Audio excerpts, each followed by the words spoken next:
Երբեմն հանդիպում ես մարդուն եւ առաջին իսկ րոպեից անկեղծ համակրանքով ես լցվում նրա նկատմամբ։ Նա հավատ է ներշնչում։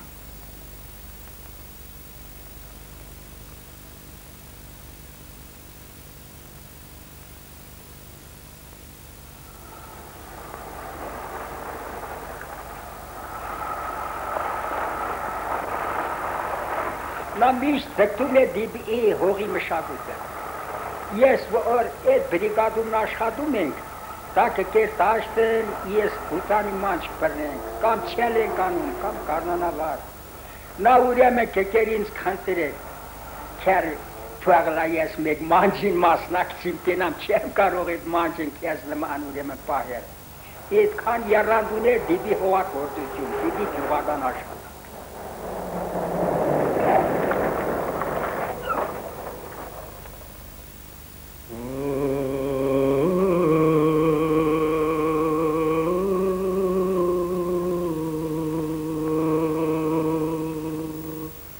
Ջալալ Մանուկյանի հոգսերը շատ են, նա սովխոզի դիրեկտոր է, մեծ հոգսաշատ սովխոզ է, ընտանիքս էլ փոքր չէ, կատակում է Ջալալը, և ամեն տեղ պետք է հասնել, բայց ինչպես մեկ-երկու րոպե չտրամադրել մասնակցելու օրինակ ավակների խորհրդին, խոսել, խորհրդակցել ծերերի հետ, արդյոք հենց այդպիսի խորհրդում չի ծագել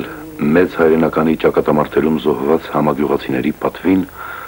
Երանոսում հուշարձան կառուցելու միտքը։ Զարթիրը որդյակուժ դերվենած պազատության զայն հնչեց, զարթիր քաջին զայն հայրենյաց զորակոչի փողնչեց, զարթիր քաջին զայն հայրենյաց զորակոչի փողնչեց։ Հուշարձանը մի գեղեցիկ տուրք է գյուղի հերոսական պատմությանը։ Եվ այսօր հուշարձանի բարձունքից ավելի լավ է երևում Երանոս գյուղը, որի կառուցապատման ու գեղեցկացման համար մեծ աշխատանք է ներդրվել։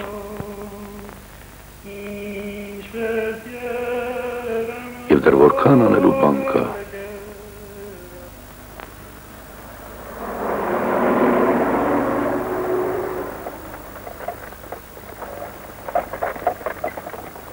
Ջուրն պագաս է, չի բավարարցու մեր այդ հողը։ Գյուղի մասին եթե հետաքրքրվիս ջրի ճգնաժամի մեջակ։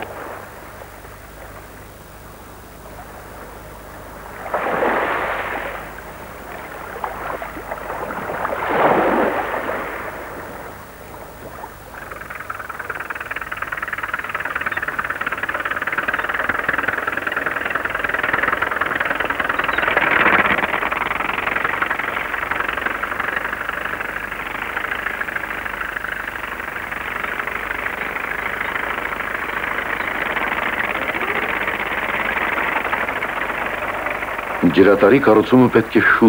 շատ շուտ ավարտել։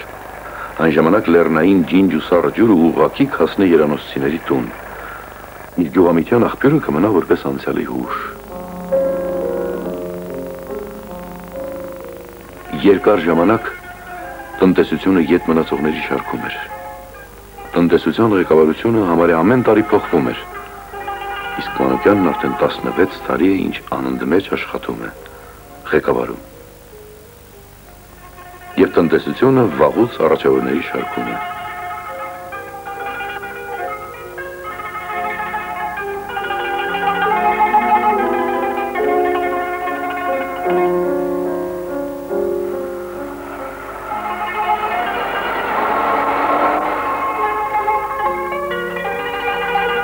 Այս տարի ծխախոտն առատ է, որակով,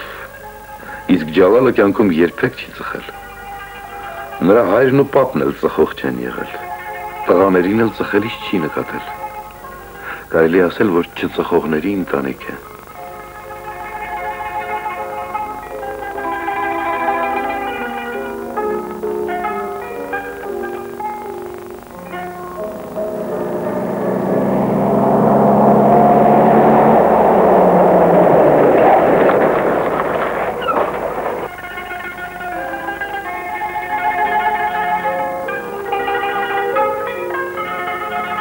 Իսկ խնձորն ուրիշ է,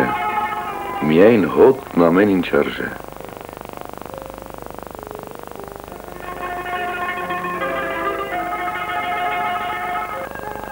Ինչպես չհավատալ մարդուն,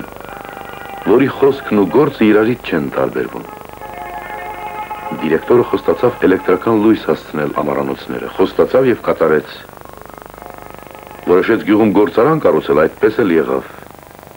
Անհրաժեշտ է գյուղի երիտասարդությանը ապահովել աշխատանքով, որպեսզի նրանք չթողնեն հարազատ գյուղը։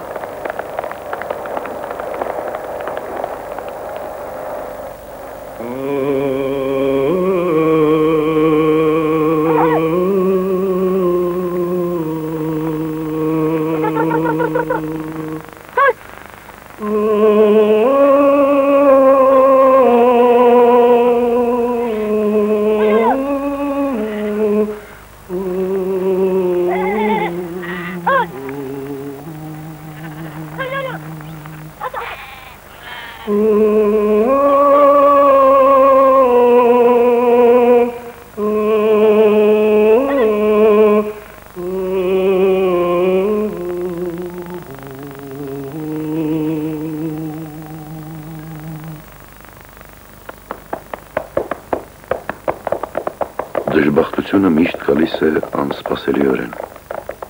Այն Ջալալ Մանուկյանի տուն մտավ հանկարծ։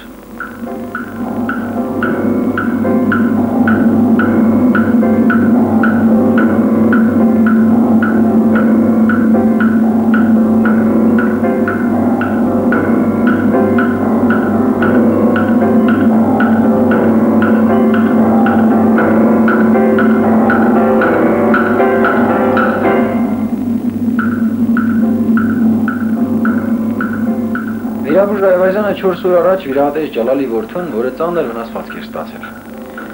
Այդ 4 օրվա ընթացքում Ջալալը չհեռացավ մահճակալից ու զարմանալիորեն ժամանակ էր գտնում նաև աշխատելու։ Մեզ բժիշկներից զարմացրեց այն փաստը, որ հոգեբանական այդպիսի բարդ իրավիճակում Ջալալը իրեն չկորցրեց։ Հարությունը այսօր իրեն լավ է զգում։